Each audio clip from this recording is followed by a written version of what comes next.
Hello and welcome to the Medical Sales Podcast. I'm your host, Samuel, founder of a revolutionary medical sales training and mentorship program called the Medical Sales Career Builder, and I'm also host of the Medical Sales Podcast. In this podcast, I interview top medical sales reps and leading medical sales executives across the entire world.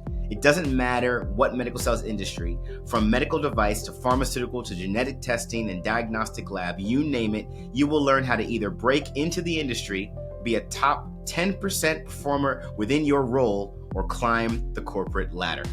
Welcome to the Medical Sales Podcast. And remember, I am a medical sales expert sharing my own opinion about this amazing industry and how it can change your life.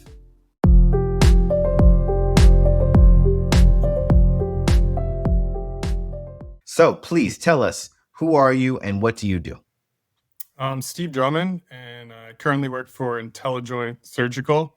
We are a company that provides navigation for total hip and total knee replacements. So a lot of what I'm doing right now is kind of getting surgeons up and running. One of the really cool things about our product is the surgeon can completely control the entire product themselves sterilely in the field. So other than getting surgeons up and running, teaching them about our technology, covering a lot of cases and kind of helping surgeons and staff, walking them through how to use the technology, how to prepare the equipment with the surgical techs. And it's really cool because it's a groundbreaking technology that no one really has the same technology. A lot of people kind of loop us in with robots and stuff like that, but Yes, it's a great technology. that's cool. Yeah, I did an episode with Jerry. Jerry was with you guys, and we went deep into the technology. For those of you that are curious, you want to know more, check out that episode with Jerry in it. So, the question I got for you, Steve, is you talked about you're helping these surgeons set up this navigation. It's not quite what ortho reps are doing. It's not quite what capital equipment reps are doing. And you said you cover a lot of cases. In your space, is there a clinical specialist that supports you? Is there an associate that supports you? Since you're spending so much time covering cases, are you expected to spend a lot of time driving business as well? Talk to us a little bit about how the whole makeup is. Yeah, so it's interesting you asked that. I have two associates that work with me, and then I also have a clinical specialist, but she covers kind of the whole Northeast. She has a lot on her plate. But originally, Intellijoint hired a lot of newer, younger reps, and they were covering cases. It was a case coverage type model. But our system was designed where we have a computer where a rep can press the buttons, walk the surgeon through the case. But we also have a camera with the same 3 buttons on the camera in the sterile field. So our product was designed, for the surgeon to have full autonomy and not have to rely on having a rep there for every case. So we've pivoted, and now it's more, how can I get these surgeons comfortable running these cases by themselves, where I will then have time to go sell, build my pipeline, get in front of new customers, and really drive the business. Right. Right now, just to give people an idea, what percentage would you say you're covering cases and what percentage are you actually driving new business? So right now I'm probably 50-50. I know I would say a lot of other reps are probably in cases a little bit less, but it's been a little tougher. The New York market, it's kind of a legacy market where the surgeons have been very used to having a rep there. And then, like you said, the implant rep is always there as well. So they've relied on the rep a lot. So it's kind of changing that mindset of, you don't need someone to hold your hand through this entire case. We can do a couple demos together. I could send you a couple cheat sheets. And I have no doubt that you can go ahead and run this system fully. Got it. So if that's the goal, when something goes wrong, they're also pretty prepped on how to manage it themselves? Or is that when one of your associates expected to come around? How does it work? Yeah, so I always leave my business card on the computer, and everyone has full access to me. Today it actually happened where a rep was calling me, an ortho implant rep. I had 3 cases going on at the same time. Wow. And they were kind of just bouncing off of me like, hey, we're at this step. What do I do next? What do I do next? FaceTime me quick, and seamlessly able to run that through the case. Went completely fine. But other than that, yeah, it's especially if something does happen or go wrong, I will then follow up. I'll meet with that surgeon, kind of get a lowdown of what happened. How do we make sure this doesn't happen in the future? This is what we could have done to Sure. prevent it. And the nice thing about Intellijoint, we've done software updates. We're constantly doing them, but the system is very intuitive. It Sure. tells you on the bottom of the screen. It walks you through everything, like, and it kind of not simplifies it. Of the camera can't see the spheres, clean them. So it Right. kind of gives you Yeah. troubleshooting tips to help. Very cool. Okay, so you said that early on they hired newer reps. Now, is Intellijoint focused on more seasoned reps or this position? Yeah, yeah, and you'll see that across the company now. We have a lot of people that have worked for large companies like Stryker, BD, Zimmer, and now they're at Intellijoint, and they really do want to drive the whole seasoned rep where Wow. we're able to go in and just really drive business, have connections with surgeons, with hospitals. And I'm sure you know how complicated things are with value Mhm. analysis and Mhm. all of these processes. And looking back on it, when I was 23, 24, 25, like it would have been a very hard position to Right. navigate. But Right. once you have the experience, it kind of makes sense. So, what I love about your career path is you've done a lot of things, man. I mean, you have if people are experienced, you define what it means to be experienced. But I want you to walk us through a day in the life, even you as the experienced rep now working for a Intellijoint. Give us the most typical day. What time are you getting up? What are you doing first? And literally walk us through, if you can, hour by hour, all the way to when you close the day. And what are you doing before you wrap it all up and do the family thing and go to bed? Yeah, so I wake up at 4:30 every day. The gym I go to opens at 5. So I'm at the gym at 5 o'clock. Feel like, especially in medical sales, I don't know, just working out and being physically active and just pushing yourself, it really hardens you and builds you for the day. And after the gym, headed into the city. It's about a 40-minute commute, but if you leave at the wrong time, it's an hour and a half commute. So that's one of the All right. reasons Right. yeah, that's one of the reasons I'm waking up early and getting in there early. Typically, first case will be 7:30. I like to get there by 7, ideally like 6:30.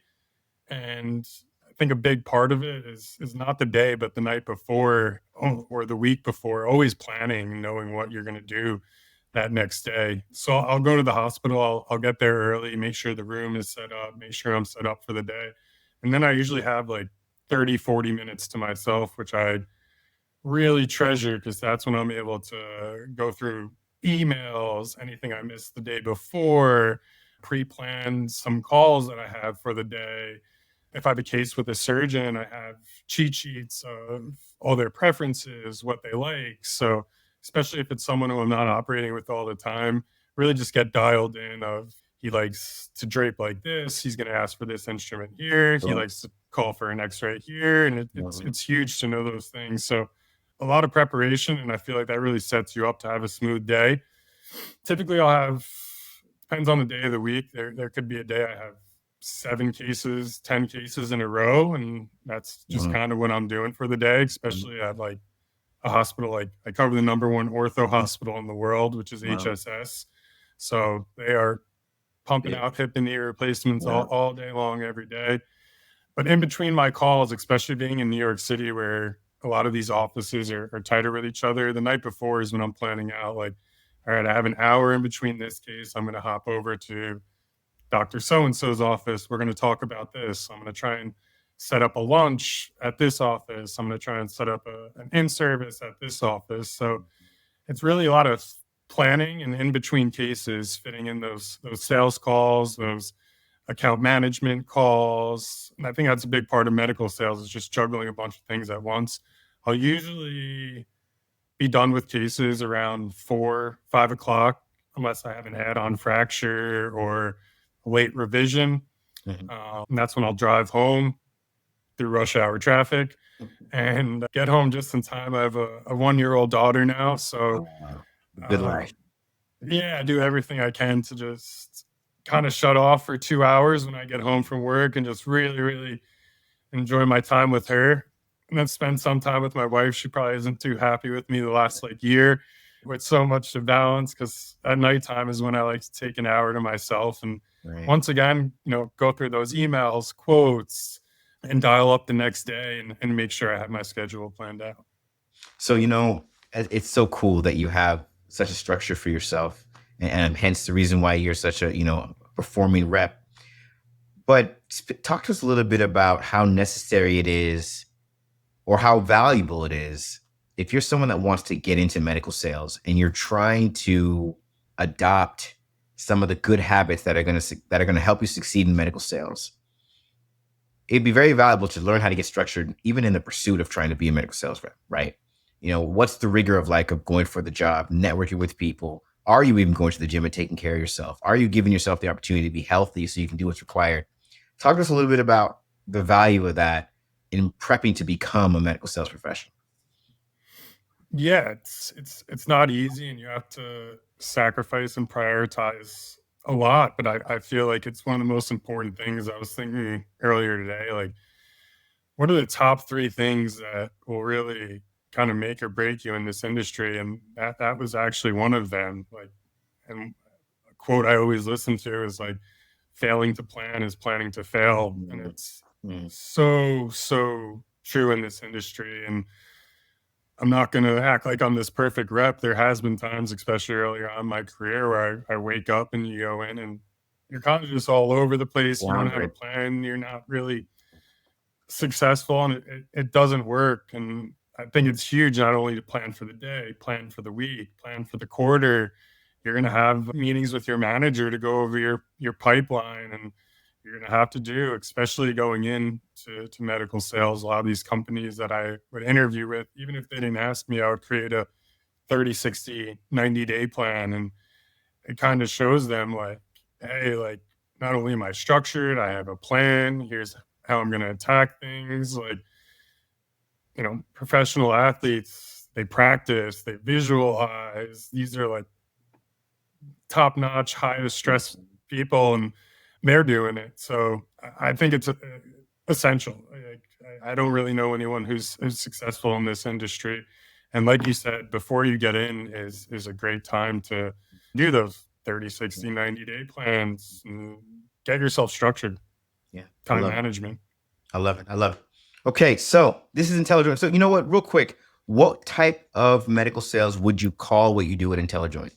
I would call it technology-based orthopedics. Technology-based orthopedics. Okay. Now we're going to rewind and go through the colorful career of Steven Drummond. Let's start from the top though. So coming out, you were a college athlete.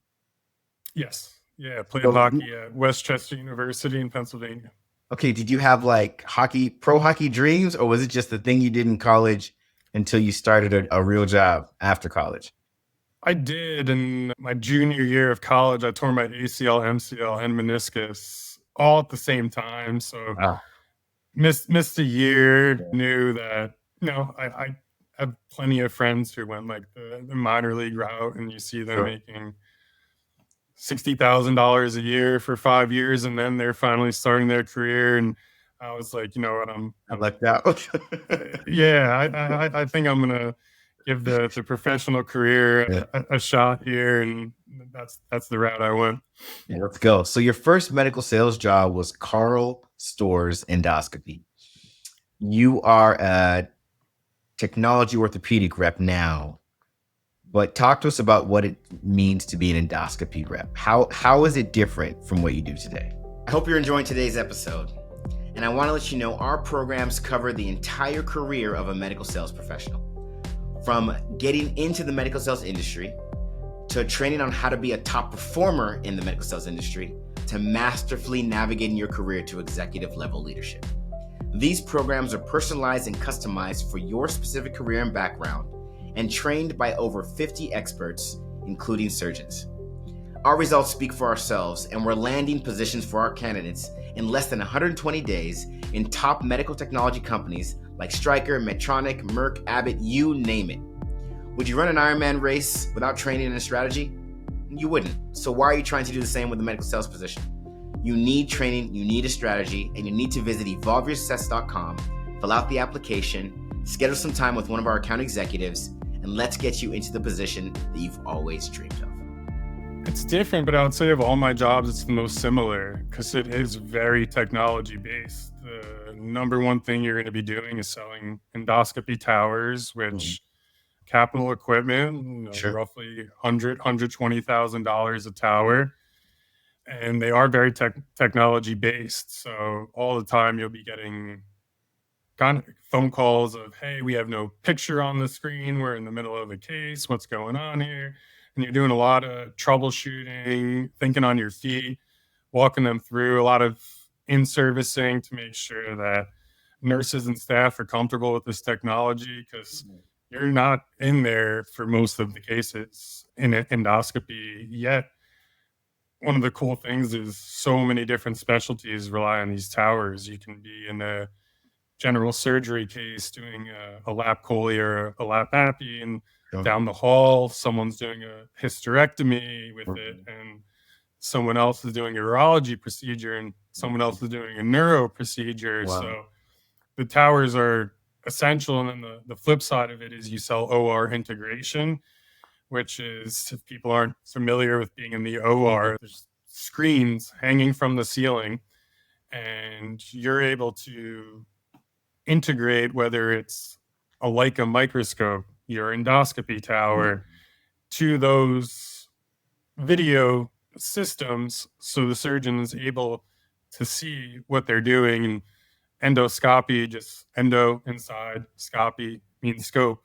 So you're basically putting a scope inside the patient's body and then viewing it on a screen. So surgeons are extremely reliant on it. It's not newer, but over the last 20 years, the way minimally invasive surgery has gone, before that, it was all open procedures. So for a lap chole now, a surgeon's able to make 2 incisions, less than an inch small, and do the procedure, while 20, 30, 40 years ago, they were cutting you completely open, and, a lot more infection risk, harder to recover. So yeah, it was a great industry. And it was also nice because the way Carl Stort's kind of structured things was, I was an associate for general surgery, but I also helped with, we had an ENT rep, we had an airway rep, and urology rep. So you get to see a lot of things in the endoscopy. Yeah.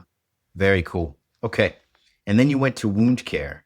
So that sounds very different. Correct me if I'm wrong, but what prompted that change? And first, what are the differences between wound care and endoscopy? So wound care was completely different, less surgical based and more office ASC based.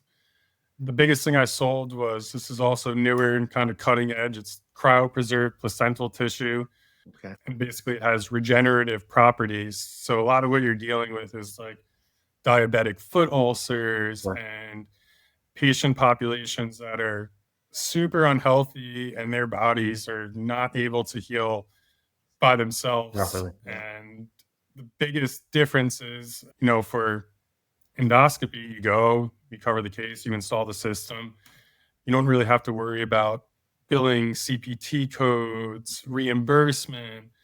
And that is just a huge area of wound care where Medicare generally sets the rules, and then all of these private insurance companies are kind of following what Medicare says. And Medicare will say, for 8 weeks, if it's medically necessary, we'll allow you to put 1 application on per week, as long as we deem that it's medically necessary.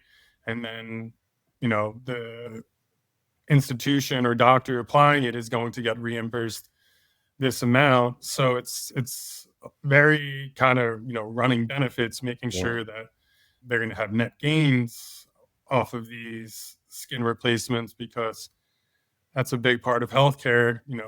You wish it was all about the patient, but there is the financial side of it. And The hard, especially private offices and private surgery centers, like, they got to keep the lights on. So yeah, it was very different, but a lot to juggle. So why did you want to make that move from endoscopy to wound care? So it wasn't like I was like, wound care is the place I have to be. It's not a very sexy specialty for medical device sales, but I had spent about 2 years being an associate, and that's generally where a lot of people will get their break into medical sales. And we had a bunch of tenured reps. I didn't want to leave San Diego, especially growing up in New Jersey.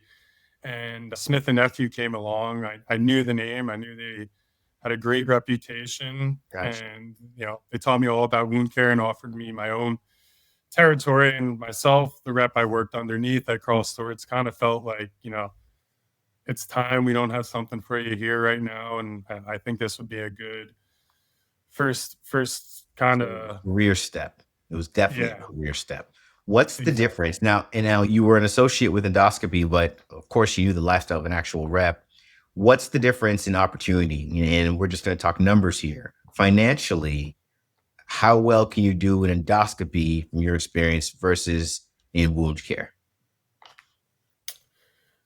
So endoscopy, I would say, is probably about 20% more lucrative. You'll find capital sales. You can do very, very well financially. Sure. It's also tough. These hospitals are buying new video towers every 4 to 5 years. So if you're, it's high risk, high reward. If you're missing out and you're not the rep that's getting these 15 tower endoscopy deals, you're gonna have to wait 4-5 years. And Wow. I'm sure, as you see, a lot of people in this industry don't last 4 or 5 years at all the the same time. company. All the time. Yeah. I say that, but what I do love about this industry is you might not last in the role you were in, but once you're in medical sales, you do have the opportunity to try all kinds of medical sales, right? So there is a place for you if you want to stay in medical sales, if it doesn't work out at wherever operation you're currently at. So on that note, so basically endoscopy makes more than wound care. Can you give us some salary ranges? What are you looking at? Maybe not tenured, but 2 to 5 years in endoscopy versus 2 to 5 years in wound care, average rep. 2 to 5 years average, I would say endoscopy is like 225, 250 average. Wound care probably more in like the 170, 180 range. Makes sense. Yep. And that's consistent with what we see. Okay. So he got endoscopy behind his belt. And now he has wound care behind his belt. And then I got to understand this.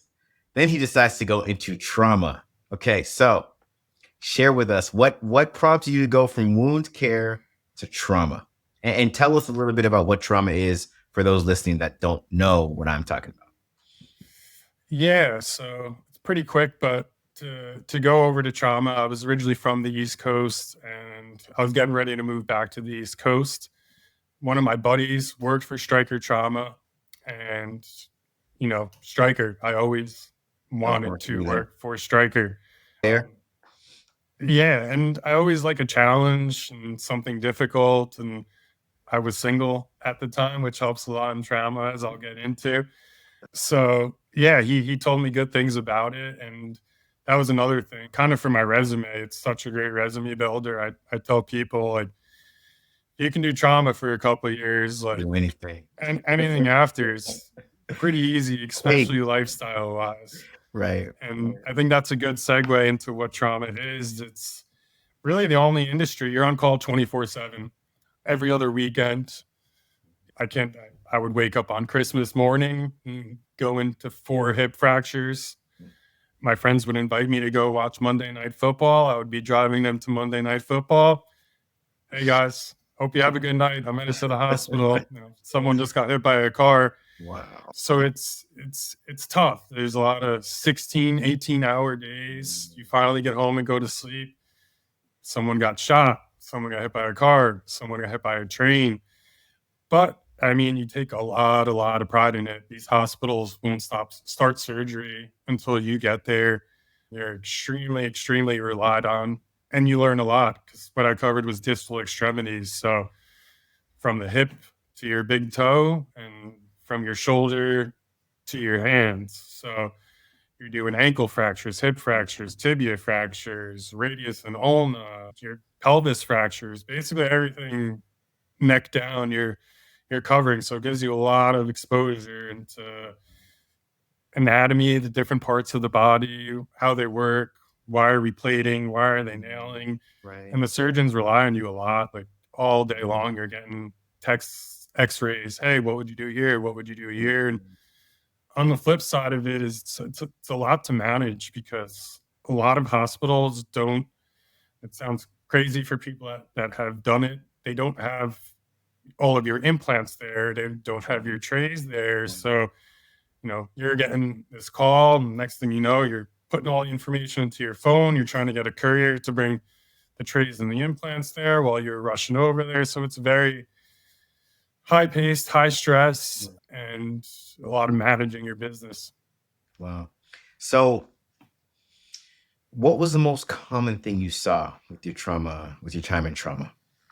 It's not even close, but hip fractures in females over 60 years old. And kind of funny, the number one product I sold, and it's still the number one product, it's called a gamma nail. And it's what you use to fix a hip fracture. And there was a saying, I even had doctors that had in their coffee cup, it was like slam a gamma and grandma. Like, because it was just It was that common. so common that grandmas would break their hips. Yeah. With what you've seen, especially in the trauma time, any lifestyle changes you've taken upon personally where you said, I've seen so much of this, I'm going to make sure I'm doing this in my own life? Yeah, I think like the biggest thing is kind of that I learned from trauma was accountability and preparation, and kind of to bring that into my own life, especially in trauma and medical sales. Like your reputation is everything, and all it takes is not ordering the right implant, not having your trays sterile, and It's a wrap. you just lost credibility. Like they might use your competitor the next case. So it was just being, and it's kind of funny. Like you get almost like, and it's a good thing to have, I think, in medical sales, but like OCD and like double checking, triple checking, quadruple checking keeps you up at night. Like, do I have the right tray there? Do I have the right implants there? And like, you have to have like, I would say like a healthy amount of anxiety to That makes sense. succeed there. It fuels you, though. I mean, it literally refines you and makes you more effective. 100%. And the times that something does go wrong, that's when it really does humble you, and you learn from it and you move on. Yeah. Okay, so wound care, and then you made another interesting move. You went from I mean, not wound care, trauma. So you're in the trenches. You're seeing the hip fractures left and right. One more question. Procedural wise, health wise, any changes you make in your own life as well? Like the hip fractures, for example, did it make you think, I'm going to make sure I'm working out more so that when I get older, I don't experience the same thing or anything like that? Yeah, I mean, definitely. And just being in so many surgeries and seeing so many patients with comorbidities and diabetes and these things that you can control, and most of the time you're giving yourself, or COPD, it kind of scares you in a good way. But I'll also say on the flip side of that, I'm a lot healthier now than I was when I did trauma, because the amount of times you go 8-10 hours without eating, it's so hard to fit in the gym. Everything feels easier after that. So, which brings me to my next point. So you left trauma to go to ophthalmology. Now that's night and day difference. Is that what drove the decision, or it was something else? 100%. I loved Stryker. I loved our products.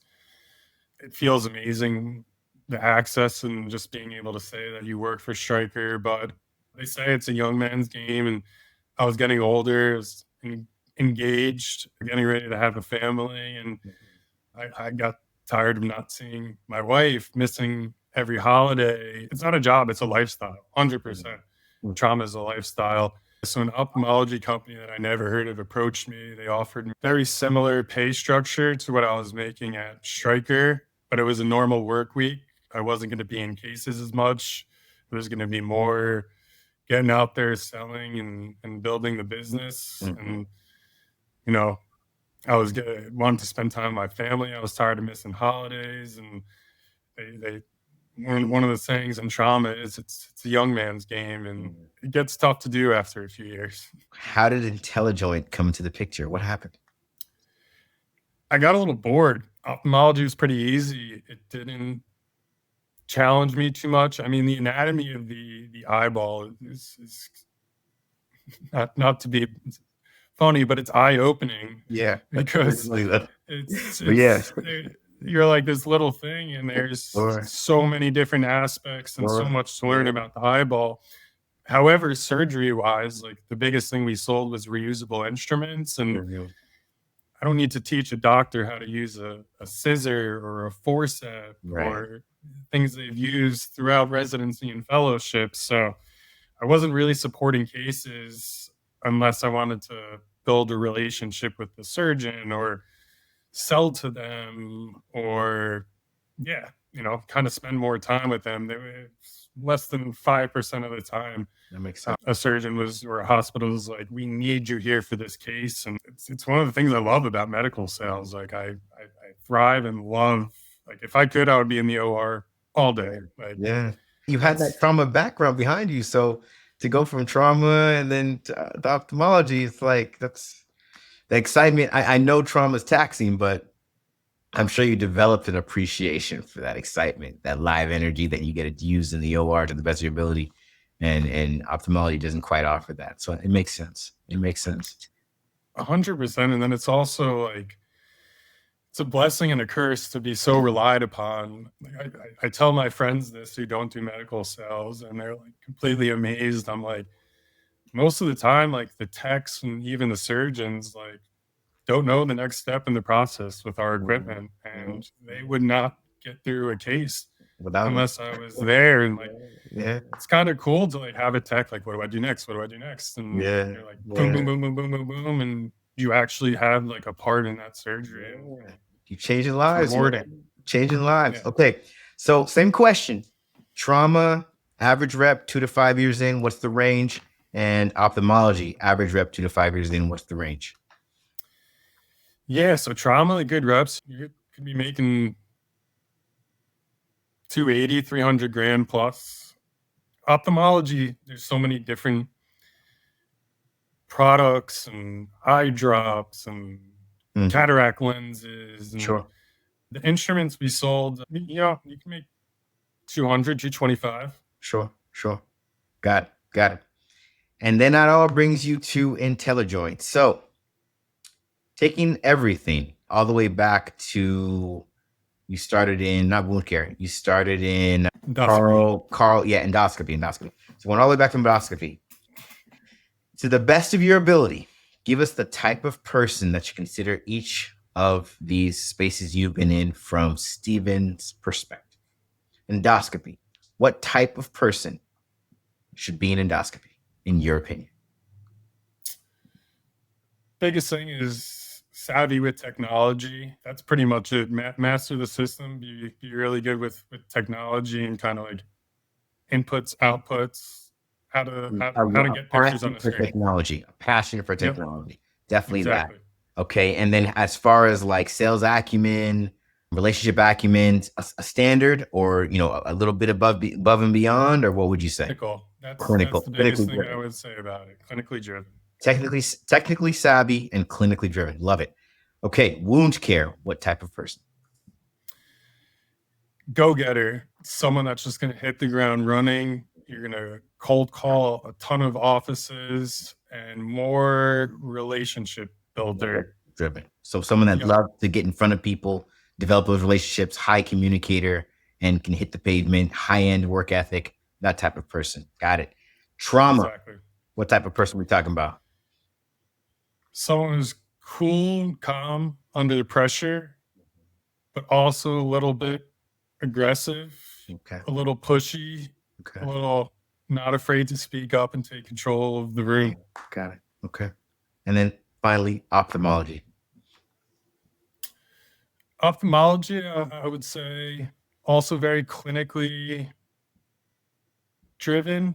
That's probably the biggest thing I would say about ophthalmology, and kind of always learning, because I feel like there's always kind of something new coming out, and being able to relate that to your surgeon and show them something new. And it's also kind of a bit of a commodity space, so also good to build relationships and have docs in your corners. Sure. Well, this has been fantastic, Steve. Anything else I could share with the audience about your amazing career path and the work you do at Intellijoint and just medical sales in general? Breaking into medical sales it's not an easy thing. It's challenging, especially if you don't have that B2B experience. But what's nice now is I wish they had it when I started my career. I had to do it the hard way, but like something like your program is essential for people trying to break into the industry, to learn the ins and outs of the industry. And not only that, but to network and meet people like yourself who have a huge network, who speak with successful reps, who know what it takes to succeed in this industry. And not only that, it's a great resume builder. And if you're able to tie that in with the job you're looking for, the job that you're interviewing with, it's huge to kind of be able to piggyback off that and rely on that. And I think that is something that people should really look into and rely on to get your foot in the door. It's huge. Steven, it was awesome learning your career track and your journey. And thank you so much for being on the Medical Sales Podcast. It's my pleasure. Thank you so much, Sam. I hope you enjoyed today's episode. And remember, I have a customized and personalized program that gets you into the medical technology industry as a sales professional, or any type of role for that matter. Become a top performer in your position and masterfully navigate your career to executive level leadership. Check out these programs and learn more at evolvesuccess.com by visiting our site, filling out an application, schedule some time with one of our account executives, and allowing us to get you where you need to be. Stay tuned for more awesome content with amazing interviews on the Medical Sales Podcast.